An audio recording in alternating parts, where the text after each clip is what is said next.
एक ऐसी माँ की कहानी जिसने जन्म देते ही अपने बच्चे को छोड़ दिया। एक छोटे से गांव में एक लड़की थी, राधा। उम्र बस 18 साल, पर जिंदगी ने उसे बहुत पहले ही परिपक्व बना दिया था। घर की गरीबी, समाज के ताने और रिश्तों की बंदिशों ने उसे थका दिया था। एक दिन राधा की जिंदगी ने ऐसा मोड़ लिया जो उसकी आत्मा तक को हिला गया। वो माँ बनने वाली थी, लेकिन उसका साथ देने वाला कोई नहीं था। समाज की नज़रों में वो पापिन कहलाने लगी। घर वालों ने मुंह मोड़ लिया और राधा अकेली रह गई।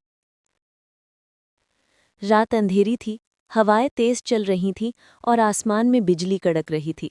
उसी रात उसने एक मासूम बच्चे को जन्म दिया, पर डर और शर्म ने उसे इतना कमज़ोर बना दिया कि उसने वहीं नदी किनारे अपने नवजात को छोड़ दिया, मरने के लिए। वो भागती रही, रोती रही, लेकिन दिल के अंदर कुछ टूट गया था। सुबह हुई। गांव के एक बूढ़े जोड़े को, जो खुद निसंतान थे, उस बच्चे की रोने की आवाज़ सुनाई दी। उन्होंने उसे उठाया, कपड़े में लपेटा और घर ले आए। उन्होंने उस बच्चे का नाम रखा आरव। वक्त बीतता गया, आरव बड़ा हुआ, पढ़ाई में होनहार, दिल से नेक और सबका प्यारा। सालों बाद एक दिन एक बूढ़ी औरत मंदिर के बाहर भीख मांग रही थी। वही राधा थी। चेहरे पर समय की मार थी, आंखों में पछतावे का समंदर। तभी एक कार उसके सामने रुकी।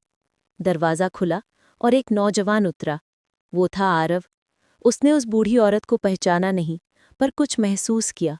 उसने अपने हाथों से उसे खाना दिया, पानी पिलाया और कहा, माँ जैसा सुकून तो आपके आशीर्वाद में है। राधा फूट फूट कर रो पड़ी। वो समझ गई, भगवान ने उसे सज़ा नहीं, बल्कि दूसरा मौका दिया था।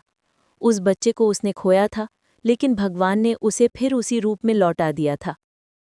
सीख: कभी कभी जिंदगी की सबसे बड़ी गलती भगवान की सबसे बड़ी योजना बन जाती है। माँ का प्यार भले देर से मिले, पर वो अधूरा कभी नहीं होता। हाट